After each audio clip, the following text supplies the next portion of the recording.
here at Panasonic, and this is something that everybody's talking about at the show, and something we're just getting ready to start doing.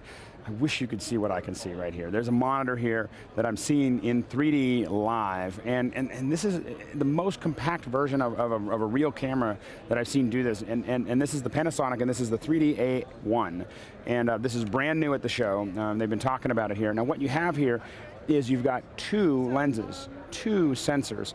You can control the convergence. I have a little controller here. It's on the side here where I can control the convergence of exactly where that 3D exists.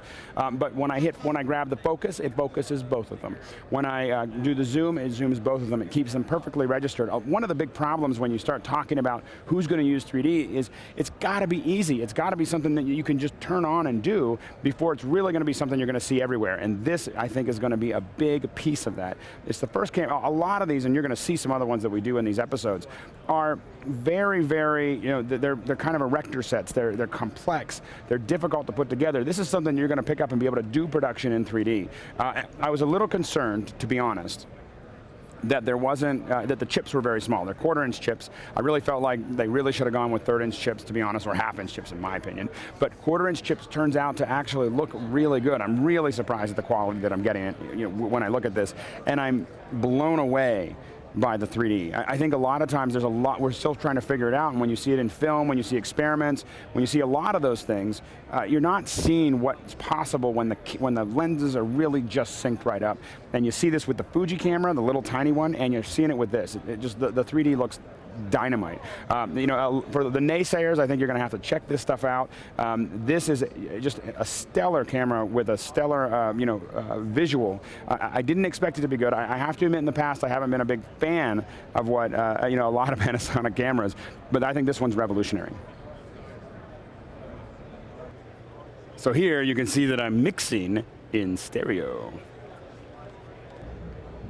So earlier we saw the Panasonic camera, and this is getting a little bit bigger, getting a little crazier. Now what this is a mirror system. This works a lot like a teleprompter, where it's going to reflect everything at 45-degree angles, or it's going to reflect everything at the 90 degree. It's going to come in, it's going to go straight up, it's going to hit this sensor up here.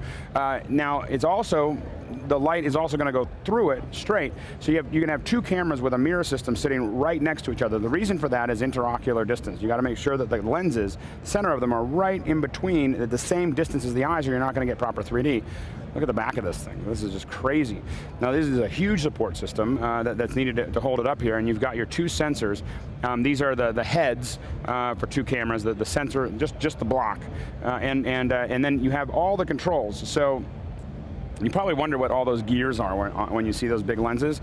Well, those gears are designed to work with these controllers. So what these controllers do is each one handles whether you need to control your aperture or your focus, or zoom. All of those things can be controlled with these things. Now, the reason it's important is because you put the same ones on both lenses. That way, when you want to zoom in, they both do the right thing at the same time. Hopefully. So this is how, we're going to see a couple of these, but these are the big rigs, and these are how a lot of the big guys are putting together these films as they get ready to shoot 3D films that are going to show up in the theater for you next summer. So we've been talking about 3D, and 3D has all of these new problems. It's not just the cameras, it's not just the glasses, but you got to figure out all the registration, all the things, all the color correction, all the things that need to have work out.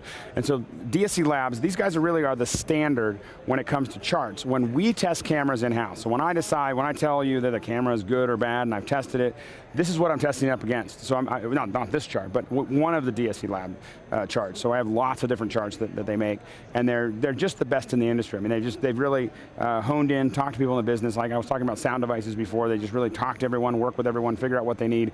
This one is a 3D chart. So what you're seeing here is you've got left, you've got right, you've got the gray. You have to double everything up to make sure that both cameras have to be able to see this, and it makes a difference on both sides. So all of this, you can look at the convergence that's there. It's telling you left, right. Why would you do that? Well, sometimes these cameras, they're looking at mirrors, and everything gets flipped over or flipped to the side, and so you need to make sure that you know which side you're looking at. You know which side is up. So all of those things are important. This allows you to make sure that your registration is proper, corner to corner. So there's a lot of control here, and of course these are all looking at all the color and making sure that all of that works. what you usually see is you see a camera tech who's sitting here working on this every morning, making sure that everything's going right, making sure that all the cameras are calibrated, and you really need these charts. And these charts aren't cheap; they're $1,500. But once again, we're at a pro show, and that's what you're going to see. But they are $1,300, $1,500, something in that range. But they are very valuable, and they could save you literally tens or $20,000 of a good shoot or a bad shoot, things shot well or not well. And so it's very important. Once again, this is DSC Labs.